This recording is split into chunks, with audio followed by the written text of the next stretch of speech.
Alors, nous allons changer de vitesse avec notre séance de leadership intitulée Les politiques de santé dans le paysage politique canadien.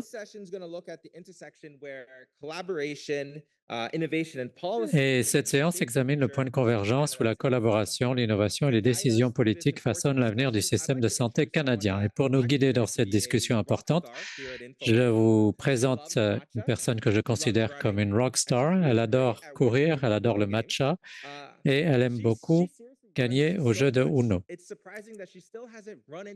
Et comme elle court beaucoup, je vous demande de souhaiter la bienvenue à la chef de cabinet à la direction générale et vice-présidente des affaires publiques et des communications, Angela Johnson.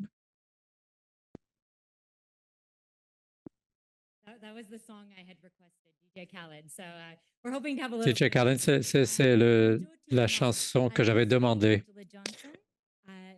Vice-présidente exécutive des affaires publiques et chef de cabinet à InfoRoute Santé du Canada. Thank you so much.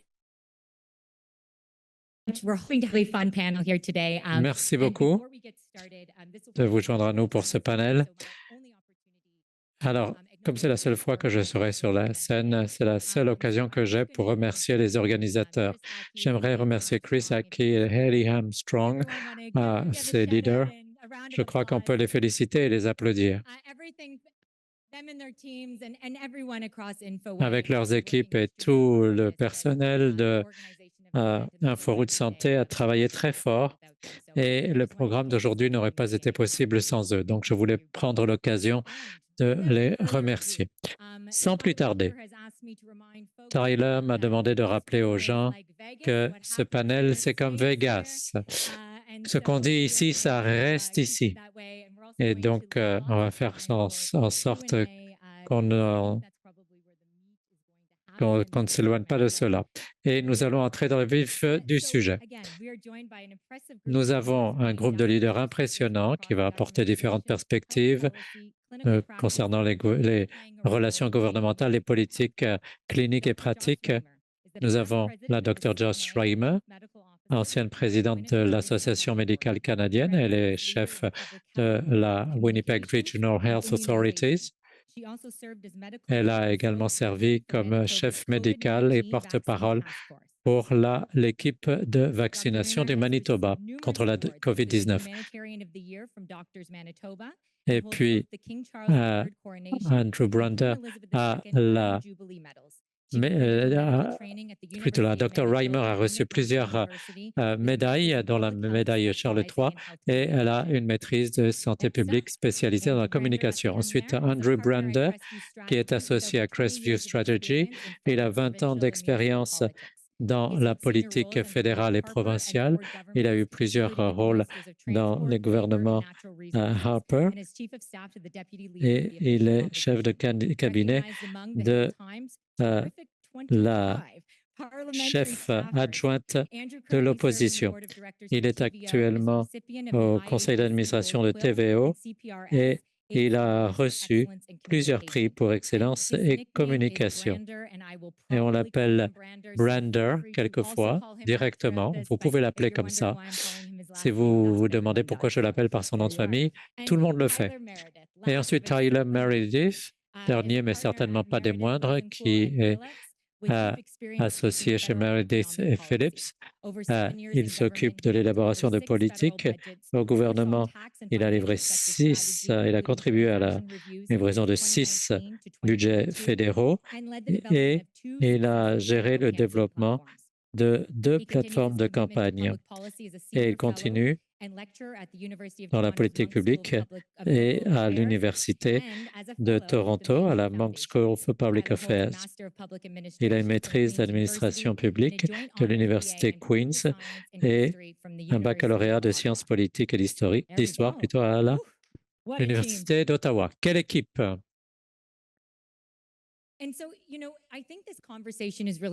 Alors, vous savez, cette conversation est très importante. On a beaucoup parlé de politique de santé, et comment on avance.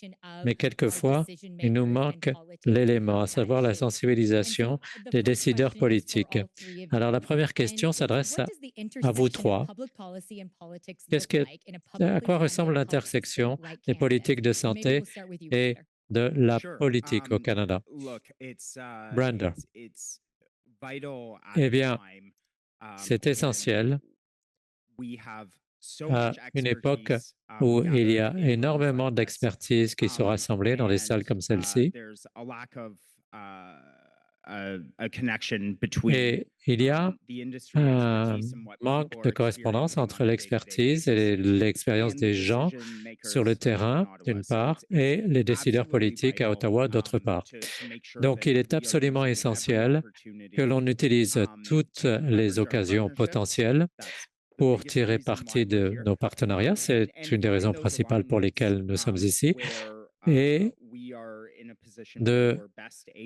d'identifier les situations où l'on peut engendrer des solutions avec le gouvernement. Les gouvernements recherchent l'expertise et la valeur ajoutée. Ils veulent recevoir cela,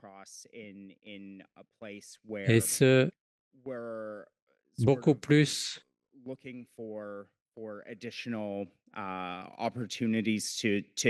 que de chercher les possibilités de consultation. Ils aiment que l'on leur propose des solutions. Donc, c'est ce que l'on peut retirer d'aujourd'hui. Mais je suis sûr que l'on pourra décortiquer cela plus en détail. Dr. Joss, eh bien, c'est au cœur de ce que l'on veut faire, cette intersection, parce qu'il y a beaucoup de gens qui ont beaucoup d'expertise en sciences, beaucoup d'expérience sur le terrain. Je sais qu'il y a des patients partenaires qui sont ici et qui peuvent vous dire comment fonctionne ou ne fonctionne pas le système. Mais si on ne traduit pas cela en politique qui soit mise en œuvre ensuite, tout cela ne sert à rien. Donc la discussion qu'on a ici, c'est vraiment de voir si l'on peut améliorer les systèmes. Il faut vraiment que les décideurs politiques, les politiciens, les fonctionnaires, les hauts fonctionnaires qui prennent beaucoup de décisions, donc il s'agit de connaître le personnel politique dans les ministères. Et ça, c'est vraiment important parce que on peut certainement tous dire quelque chose qui pourrait améliorer le système, mais pour que cela soit mis en œuvre et qu'on ait vraiment la volonté politique et l'argent, c'est vraiment là qu'il faut trouver cette intersection pour améliorer les systèmes. Alors maintenant, j'aimerais parler de ce que je connais en particulier, c'est-à-dire le gouvernement fédéral et les politiques, c'est très différent du niveau provincial. En plus des deux plateformes sur lesquelles j'ai travaillé sur la dernière campagne électorale qui était très différente en matière de politique de santé. On n'a pas du tout parlé de politique de santé pendant la campagne électorale. Et je dirais que c'est plutôt bien pour la politique en matière de santé. Pourquoi? Parce qu'au niveau fédéral, au cours des 2 dernières décennies, on a eu tout un débat sur est-ce que vous défendez la loi sur la loi canadienne sur la santé ou non. Mais en fait, il faut avoir un débat beaucoup plus large sur le type d'innovation que l'on peut intégrer dans les systèmes à l'heure actuelle. Il y a beaucoup de décisions à prendre sur la manière dont on structure le système de santé publique, mais au bout du compte, ce qu'on peut dire, c'est qu'il ne fonctionne pas, ce système, il ne fonctionne pas très bien. Et je le dis en tant qu'administrateur d'un hôpital, membre du conseil d'administration d'un hôpital. Et donc, si on regarde les différentes plateformes de la campagne électorale, parce qu'on n'a pas parlé de santé, on a eu en fait un engagement pour avoir des engagements sur les données, l'investissement dans les infrastructures et le capital. On a beaucoup parlé de l'adoption de l'IA dans les soins de santé. Et donc, ce que je veux dire, c'est que d'une certaine manière, il faut essayer de retirer la politique de cette discussion parce que plus on intègre la politique dans la discussion, on arrive à un débat qui est inefficace et qui ne permet pas de trouver des innovations dans le système, y compris sur l'interopérabilité et la fourniture de données. Alors, on sait ce qui devrait être fait grâce au travail d'InfoRoute Santé et d'autres organismes, mais je crois que les leaders politiques doivent se mettre de côté et laisser ceux qui savent gérer le système le faire. Donc, cette dernière élection fédérale, ça a été un point tournant parce qu'on n'a pas eu de débat polarisé sur le financement privé plutôt que public des soins de santé. C'est un sujet important, mais cela masque l'innovation réelle. Et pour revenir à ce qu'a dit Tyler, plus largement, au-delà du gouvernement fédéral, il y a un alignement naturel. Si vous regardez les gouvernements, qu'ils soient du NPD en Colombie-Britannique à la CAQ ici au Québec ou des gouvernements progressistes conservateurs en Ontario ou en Nouvelle-Écosse, on voit qu'il y a donc un réalignement des priorités sur les soins de santé, des priorités partagées. Et ça revient à ce que vous avez dit, Tyler, de faire en sorte que les politiciens devraient être en quelque sorte, devraient prendre un pas de côté, devraient se mettre de côté. Par exemple, que les résultats pour les patients sont plus importants que différentes convictions que les différents partis ont eu tendance à avoir pour ce qui est du rôle du secteur privé dans les soins de santé.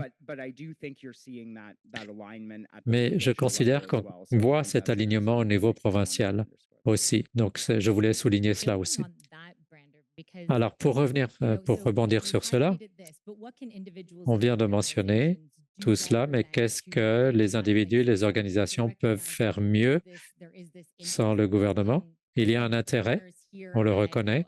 Donc, qu'est-ce que les partenaires ici à InfoRoute Santé peuvent faire pour mieux se positionner avec le gouvernement en termes de politique de soins de santé intégrés et connectés? Alors, je vais répondre brièvement là-dessus et parler de l'alignement. La séance précédente nous a donné un certain contexte, justement.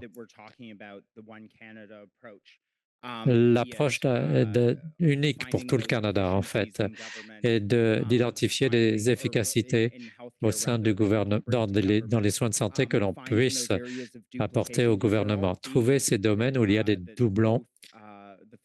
Ça, c'est des choses que le gouvernement fédéral et les gouvernements provinciaux veulent. Ils en ont parlé beaucoup. Et il faut s'assurer que le langage que vous parlez correspond et soit constant plutôt pas seulement dans cette salle, mais aussi avec les partenaires politiques. Plus les gouvernements entendront le même message, mieux ce sera pour nous tous. Donc, quand un gouvernement veut une solution rapide et facile, et je peux le dire, alors que j'ai été personnel politique, et Tyler peut dire la même chose. Moi, je cherchais toujours un consensus dans l'industrie, dans le secteur, quelqu'un qui me vienne avec une solution facile, même si je sais que ça n'existe pas vraiment, mais avoir une certaine constance dans tout le secteur et l'entendre à plusieurs reprises pour que ce soit absorbé par le système politique. Et une volonté politique de faire quelque chose. Alors, comme vous l'avez dit, en tant qu'ancien personnel politique, vous avez cette perspective. Alors vous, en tant que Dr. Joyce Reimer, vous avez été sur le terrain.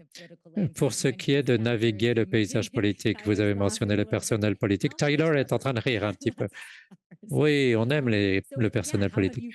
Mais en tout cas, comment est-ce que vous avez fait pour naviguer ce paysage politique et que vous avez mis en avant la voix des médecins?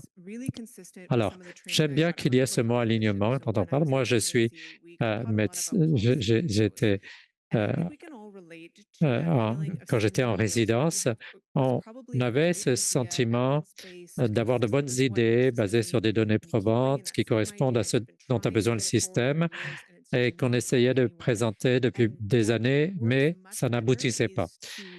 Donc, ce qui fonctionnerait mieux, c'est de trouver des fenêtres d'opportunité, comme on peut les appeler, de les identifier. Donc, examiner les lettres de mandat. Quel est le point sur lequel on pourra avoir l'attention du gouvernement, un problème pour le gouvernement sur lequel on pourrait lui parler au gouvernement en matière de solutions faciles, comme l'a dit Brenda. Et si vous pouvez trouver quelque chose qui correspond à un gain facile pour le gouvernement, si vous trouvez ces fenêtres d'opportunité, vous pouvez être vraiment efficace, même si vous avez en tête quelque chose qui est beaucoup plus important. Si on veut être plus efficace pour que notre système s'améliore, identifier ces opportunités où on puisse s'aligner avec les besoins des décideurs politiques, que ce soit des besoins politiques, financiers ou d'apparence dans le secteur public, eh bien, c'est une manière efficace d'avancer. Par exemple, en santé publique, rien à voir avec la santé numérique ou inforoute. Mais au Manitoba, nous avons eu un gouvernement progressiste conservateur qui était du côté conservateur de progressistes conservateurs et qui a eu un programme de distribution de naloxone qui était financé par ce gouvernement, même si ça ne correspondait pas à son idéologie, parce que dans les médias, on parlait beaucoup, on disait que le Manitoba, c'était la seule province où il n'y avait pas de site de consommation supervisée. Et donc, ça a permis au gouvernement de répondre à la critique qu'ils recevaient sans pouvoir aller trop à l'encontre de leur idéologie. Donc, ça a été présenté en fait comme une solution pour quelque chose qui était difficile pour eux. Et bien sûr, cette politique qui a été mise en œuvre était moins chère, moins coûteuse que de mettre en œuvre une politique de site de supervision. Donc, voilà ce que l'on peut arriver à faire si on a une bonne idée. Excusez-moi, est-ce que vous me permettez d'ajouter quelque chose? Oui. Alors, cet alignement avec le mandat, c'est important. Parlons au niveau fédéral. Qu'est-ce que ça veut dire en termes de santé numérique? Au niveau fédéral, à l'heure actuelle, le Mark Carney se centre sur deux choses en particulier. Tout d'abord, comment est-ce que nous améliorons la productivité dans l'économie canadienne? Parce que nous sommes en retard depuis des décennies et il s'agit d'un problème très complexe. Mais deuxièmement, pour résoudre cela, comment déployer le capital, les investissements en capital pour les entreprises pour arriver à avoir plus d'actifs, actifs physiques et numériques. Et ce qui est intéressant, c'est que dans le contexte des soins de santé, vous avez vu dans le budget qui a été soumis, 5 milliards de dollars dans les dépenses en immobilisation et en capital. Alors, je suppose que, bon, on peut parler des hôpitaux, donc du côté physique, mais cet argent peut être utilisé aussi pour du matériel de diagnostic ou des améliorations technologiques, capital nécessaire pour améliorer les diagnostics. Donc, il y a beaucoup d'occasions aussi, avec le travail que le gouvernement va faire, quand il sera au pouvoir, pour faire avancer la question de l'adoption de l'IA et du transfert de données. Et c'est important dans les soins de santé, parce que dans tous les domaines sur lesquels a pensé Mark Carney, pour ce qui est de l'IA, que l'IA peut permettre une amélioration de la productivité et éviter les inefficacités. Il a parlé de deux secteurs. Tout d'abord, les secteurs financiers, parce qu'il comprend ce secteur, mais deuxièmement, les soins de santé. Et là, je crois que la porte est ouverte de la part de ce gouvernement pour ce qui est de savoir quelles sont les occasions en matière de santé numérique, pour savoir comment améliorer les résultats pour les patients, la répartition des ressources et comment avoir des outils pour les cliniciens et pour les patients pour qu'ils comprennent ce qui se passe dans leur propre situation et avoir des systèmes qui sont actuellement déconnectés. Donc, il y a un changement dans le rôle du fédéral qui va se produire plutôt que de se centrer sur l'élargissement du système public de soins de santé. Et je crois que InfoRoute Santé et tous les partenaires dans cette salle sont très bien placés. On aura le C72 qui pourrait être approuvé. Et c'est une occasion pour rappeler le gouvernement qu'il a été élu sur ce point. Et dernière chose, quand on demande aux Canadiens quelle est leur priorité en termes de soins de santé, on parle beaucoup des services d'urgence. Bien sûr, c'est important du point de vue des soins. Mais les Canadiens veulent des outils numériques de santé. Ça, c'est une chose qui fait partie de leur priorité. Et pourtant, Pendant des années, ça n'a pas été une priorité. Donc maintenant, il y a cette fenêtre d'opportunité, comme vous dites. Tyler, vous l'aviez dit, l'approche de ce nouveau gouvernement est la suivante. Nous allons nous fonder sur les données, sur les preuves. Vous avez tous les outils dans cette salle pour proposer ce cas d'affaires. L'idéologie n'entravera pas les efforts et il s'agit ici de se fonder sur les preuves et tout cela est à portée de main. Oui, sur le sujet du budget fédéral, donc ce soir, Tyler, vous allez nous dire ce qui va se passer. Il y aura un vote sur le budget. Le gouvernement va sans doute approuver ce vote et ça se passera sur 2 abstentions du NPD. Oui, nous avons étudié le budget et avant, si vous étudiez la plateforme fédérale, vous avez parlé d'outils IA, du capital, plutôt OpEx. Pourriez-vous parler de l'occasion que vous avez repérée pour les soins de santé dans ce budget et aussi au-delà de cela, reconnaître et peut-être pour notre auditoire ici de discuter du capital. Je ne pense pas que ce soit bien compris pour ceux qui n'œuvrent pas dans la politique. Avant de parler du budget, ce point sur les investissements capital, il est important de comprendre de quoi s'agit ce gouvernement de Mark Carney. Et si vous deviez utiliser un seul graphique qui va expliquer le problème macroéconomique auquel nous faisons face, le problème que Mark Carney essaie de résoudre, vous allez trouver que dans l'annexe 1 de la plateforme fédérale, vous allez trouver ce graphique. Donc, ce graphique vous montre la baisse du capital investissement, ou plutôt de l'investissement du secteur privé. Après 2015, le Canada a vu une baisse des placements privés après la récession des produits de base et nous ne sommes jamais remis de cela. Donc, les choses ont été plutôt stables, mais il n'y a jamais eu un rétablissement. Dans d'autres pays, il y a une augmentation à un moment où les pays investissent dans leur recherche et développement, dans leur capacité intérieure et ainsi de suite, mais le Canada ne l'a pas fait. Et pourquoi? Il y a plusieurs raisons, mais selon le premier ministre, comment changer cette approche au Canada?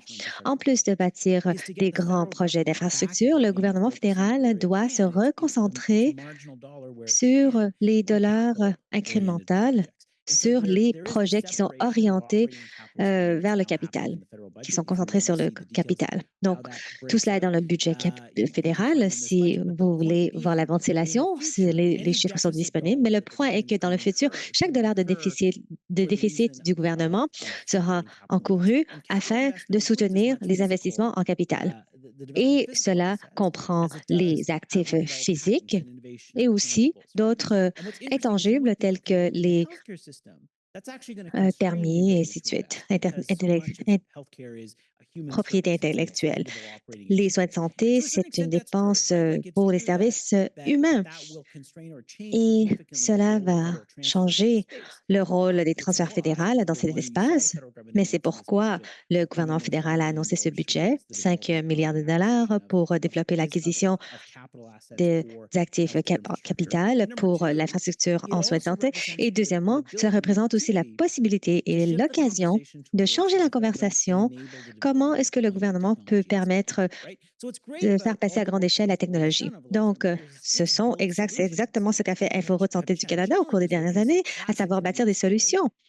C'est l'histoire classique du Canada. Comment faire passer à grande échelle, à toutes les échelles du Canada? Maintenant, il y a un cadre, surtout lorsque vous considérez que le déploiement de cette technologie va en effet aider à améliorer le capital investi dans le pays.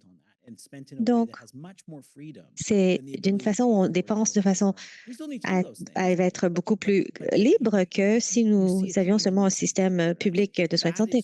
Mais vous voyez que l'infrastructure est très importante. Même s'il y a eu l'investissement des 5 milliards de dollars pour le capital, il y a encore plus de travail à faire pour la deuxième partie l'année prochaine sur l'IA et d'autres incitatifs financiers. Et même ce changement en comptabilité va ouvrir des portes pour le genre d'initiative que vous voulez accomplir dans cette salle.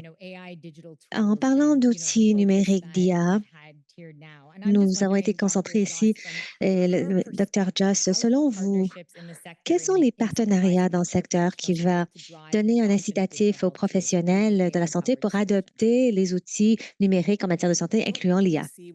Ce que nous voyons sur le terrain, dans le soin de santé, ce sont des personnes qui sont dépassées, qui sont en épuisement et qui ont du mal juste avec le travail quotidien. Donc, lorsqu'il y a un outil qui va vraiment faciliter la vie des gens, ce n'est pas dur de convaincre l'adoption. Si, bien entendu, on peut faire des recherches et vous essayez d'aider tous les jours encore plus de personnes. C'est comme cette image, vous voyez les gens dans la rivière qui se noient et vous essayez d'aller sauver des gens. Il n'y a pas de temps pour aller en haut de la rivière pour voir pourquoi est-ce que les gens tombent dans la rivière. C'est un peu ce qui se passe dans les soins de santé. Si vous voulez faire embarquer un médecin, le plus grand défi est d'obtenir leur attention si vous avez une solution. Et je sais que plus tôt, il y avait un panel où ils ont évoqué que si vous voulez faire participer les médecins, professionnels de santé, ils doivent faire partie de la création de la solution en amont parce que sinon, vous n'allez pas obtenir leur attention, à moins que ce soit pour aider à un problème quotidien parce qu'il y a trop de concurrence pour l'attention des professionnels à tout moment. Il y a une adoption, par exemple, de IA Scribe dans les bureaux de médecins. C'est parce que c'était vraiment un besoin criant de réduire le fardeau administratif et de réduire la paperasse, du temps de moment qui passait à des tâches administratives après être rentrés chez eux. Donc, c'était vraiment un problème criant. Ils ont identifié un problème et c'était facile de mettre en œuvre la solution.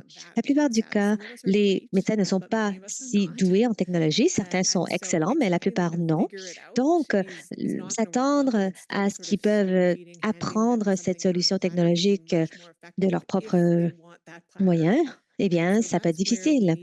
Donc, nous avons besoin de réunir les deux idées, à savoir, vous voulez un alignement avec les politiques, la volonté politique, mais aussi, il faut comprendre la réalité sur le terrain. Et les deux côtés de la médaille sont importantes, car ça ne va pas fonctionner si vous n'avez pas de financement, si vous n'avez pas la volonté politique. Mais même chose, si ça ne va pas résoudre les vrais problèmes des personnes sur le terrain, eh bien, ça ne va pas non plus fonctionner. Et c'est difficile car trouver une solution qui va répondre à tous ces critères n'est pas chose facile, surtout lorsqu'il y a tellement de priorités concurrentes pour nous tous. Même chose pour les politiciens. Et je vous recommande de connaître les professionnels. Maintenant, nous avons un ministre de l'IA, donc il y a une occasion inouïe. Vous êtes bombardé avec des personnes avec plein d'idées. Vous êtes sans cesse sollicités. Et lorsque vous devez aussi faire toutes ces tournées politiques, participer à des conférences, des présentations publiques, ce sont le personnel derrière ces politiciens qui vont vraiment faire le vrai travail. Donc, ils vont faire des recommandations auprès des politiciens. Et c'est un peu la façon de mettre un pied dans la porte parce qu'il y a seulement un ministre de l'IA, un ministre de la Santé. Ils ne peuvent pas tout regarder. Donc, c'est un peu la partie clé, de trouver un alignement avec tous ces critères, tous les réunir, et il faut s'assurer que vous êtes bien connecté aux vrais problèmes sur le terrain. Bon, je pense à l'environnement fiscal. Nous entendons qu'il y a des outils d'IA. Cela provient tant des politiciens que des prestataires et qu'il y a une fenêtre d'occasion. Je pense qu'il y a plus de défense de droits ici, plus de partenaires, mais aussi, et Brenda, c'est une question pour vous. Lorsque vous étudiez l'environnement budgétaire actuel, qu'est-ce que on peut faire ici dans cette salle? Qu'est-ce que les organisations peuvent faire en matière de défense des droits, de plaidoyer pour montrer cela au gouvernement? Quelle est la meilleure façon de faire? Je reviens à mes commentaires de début parce que je pense que c'est bientôt le temps de répondre aux questions du public. Je dirais qu'il faut s'assurer que vos efforts de plaidoyer se concentrent sur les solutions.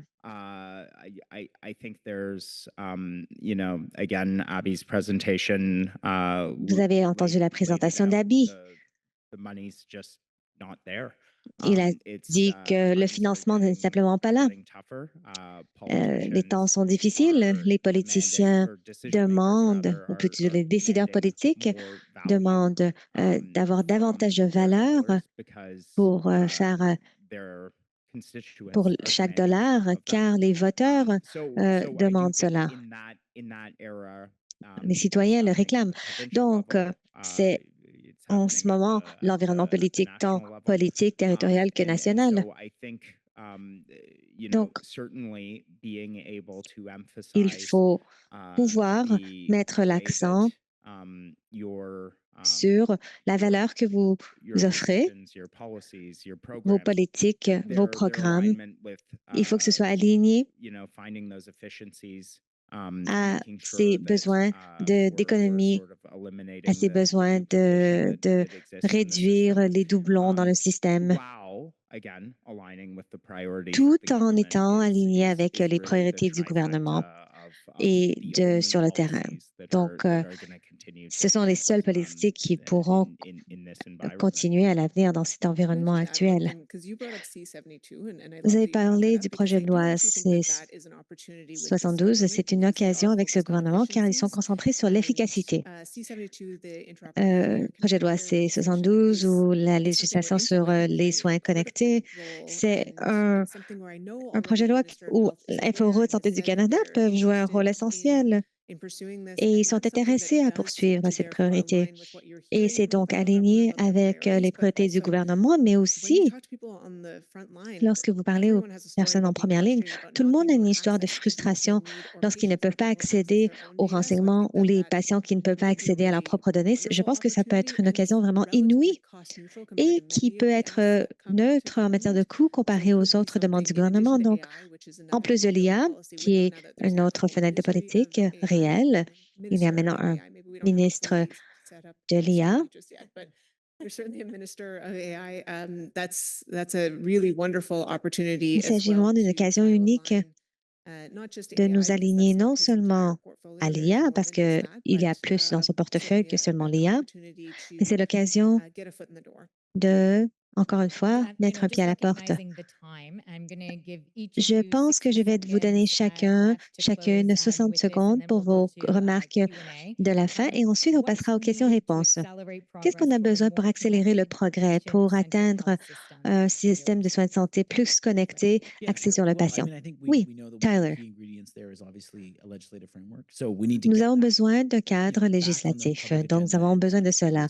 Il faut que ce soit fait le plus rapidement possible et vous poussez la porte avec ce gouvernement, ça serait possible. C'est une question de temps et ça peut être utile à vous tous de faire entendre ce point haut et fort auprès de chacun de vos autorités politiques.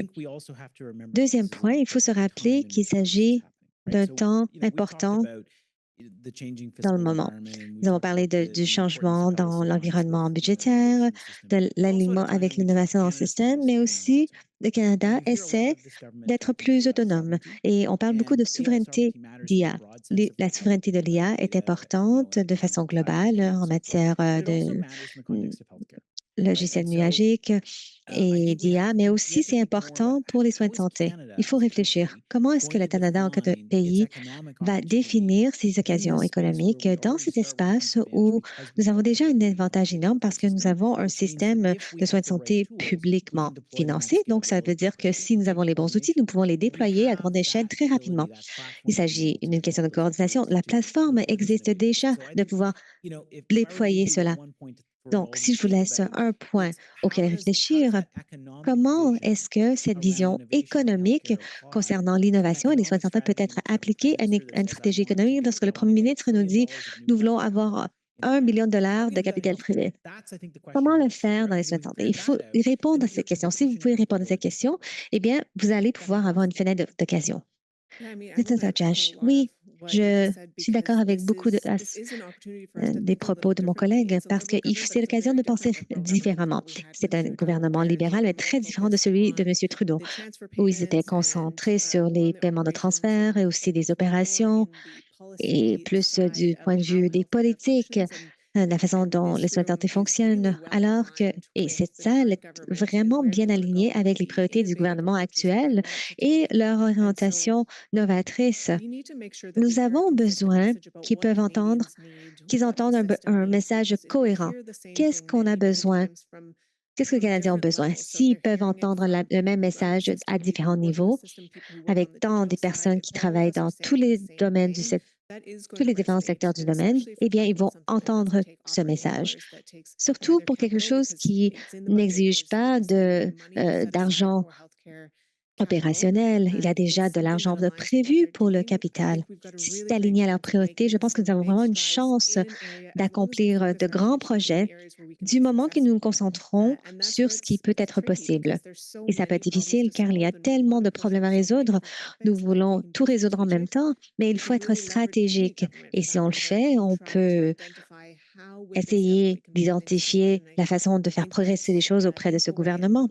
InfoRoute et ceux qui travaillent dans les soins de santé numérique sont très bien alignés à ces priorités.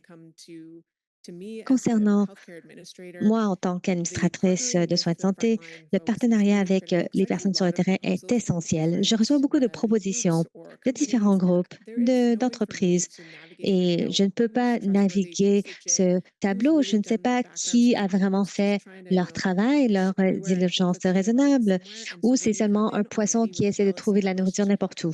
Mais lorsque vous avez déjà le soutien de la collectivité des soins de santé, soutien du terrain, c'est tellement utile pour les décideurs politiques de savoir que votre idée est importante car nous recevons beaucoup de demandes, beaucoup de sollicitations, beaucoup d'idées. Et ça peut être difficile de discerner qui est quoi. Je suis d'accord avec tout ce qui a été dit. Je dirais en plus que si le gouvernement demande plus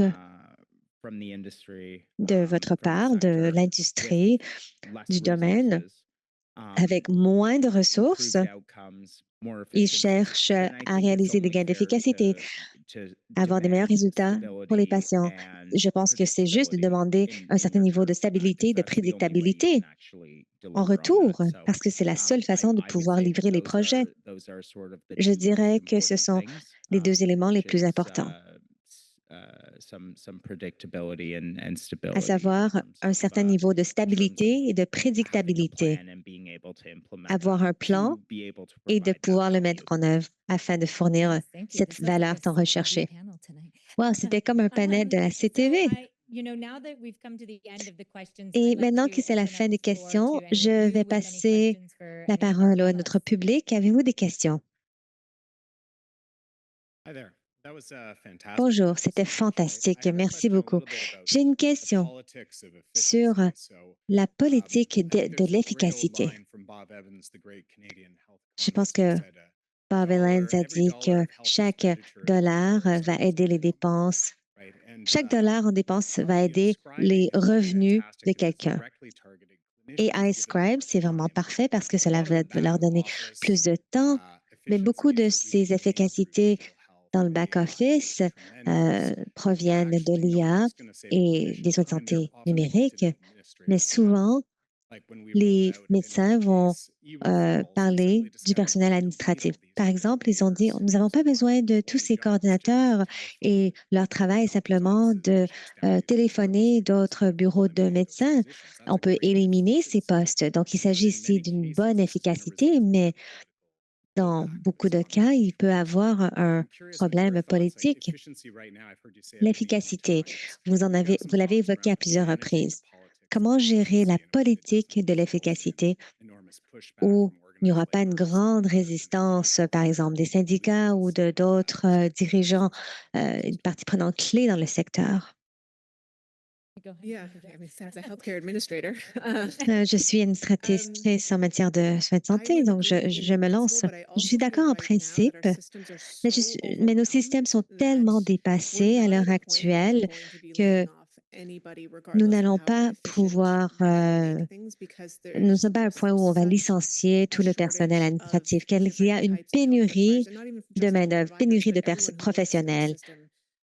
Pas juste les fournisseurs de santé, mais toutes les personnes qui œuvrent dans le domaine. Nous avons des pénuries pour les infirmiers et infirmières, pour les coordonnateurs, pour les commis.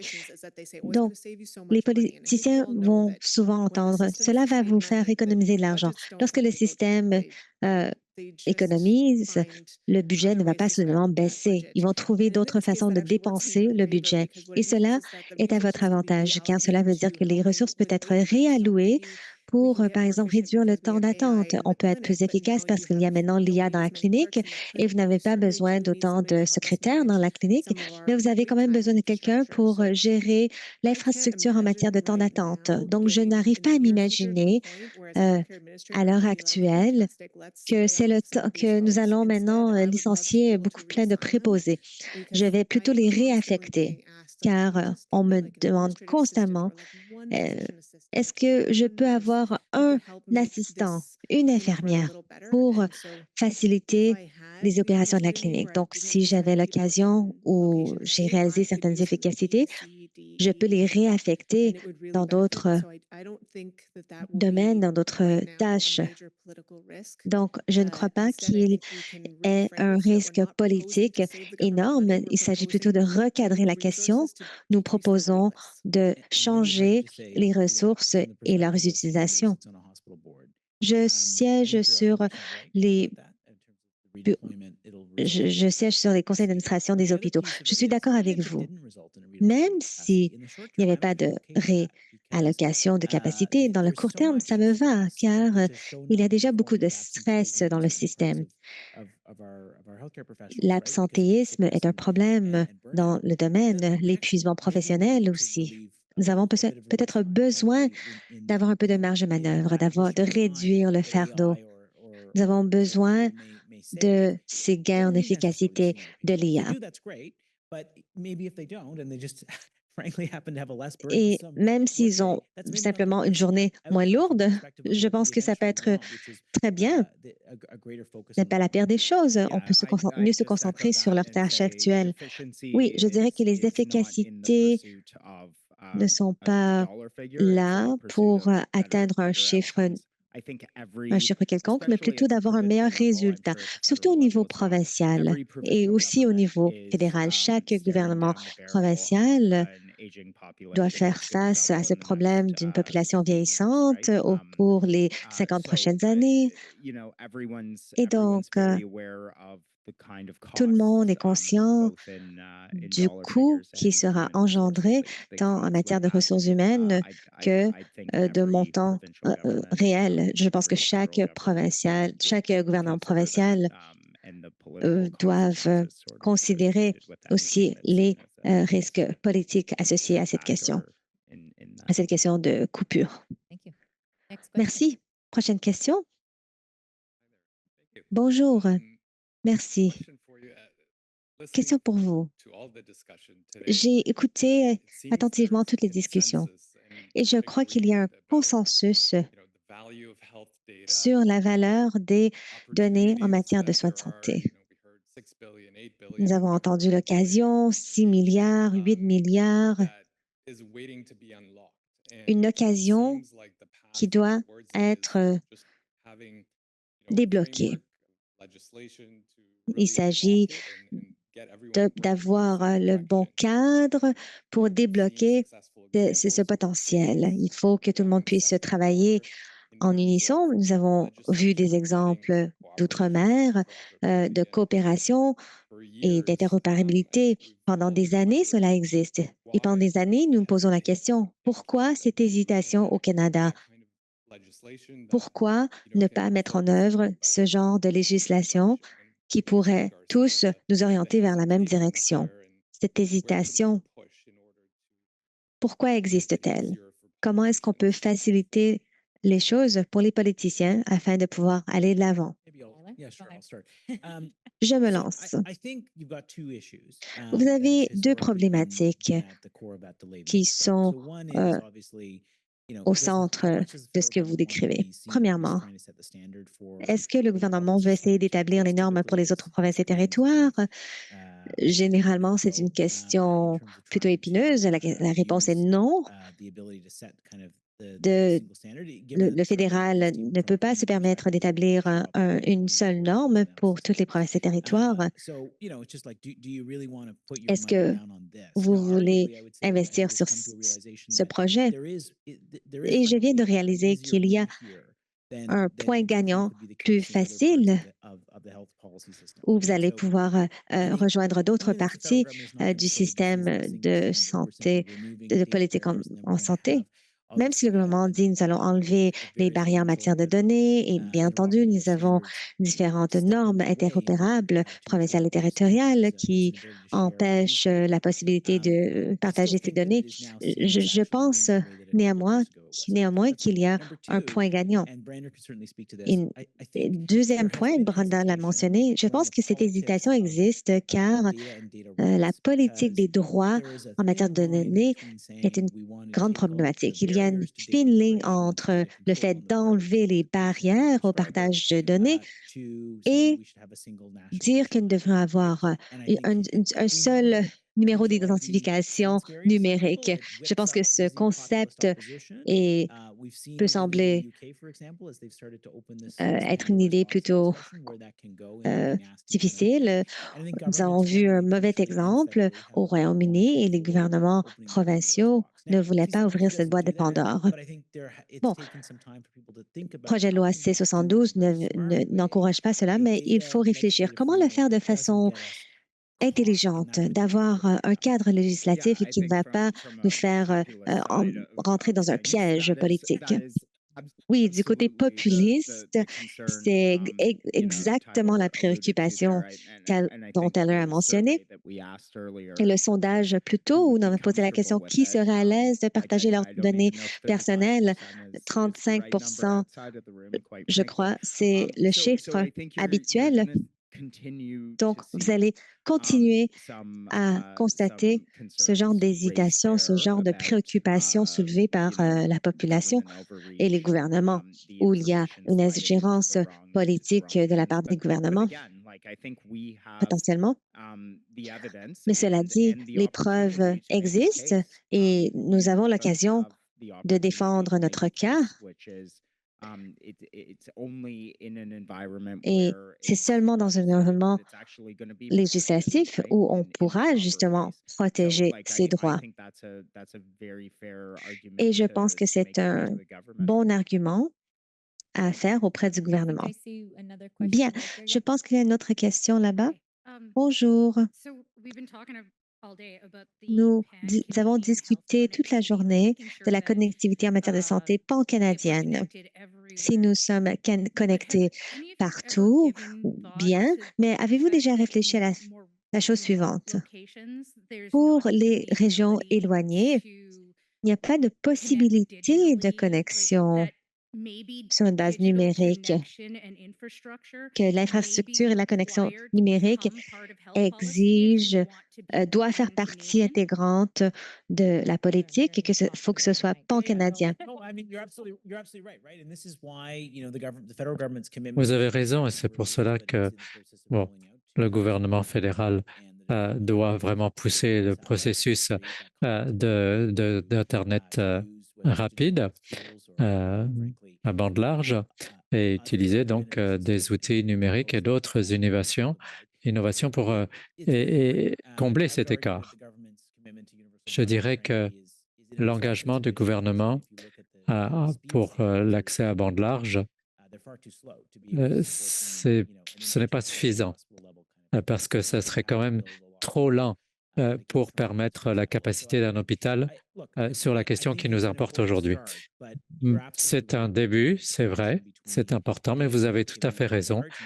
Pour ce qui est de la connectivité des données et de l'infrastructure de connectivité, il va falloir travailler dans les communautés éloignées.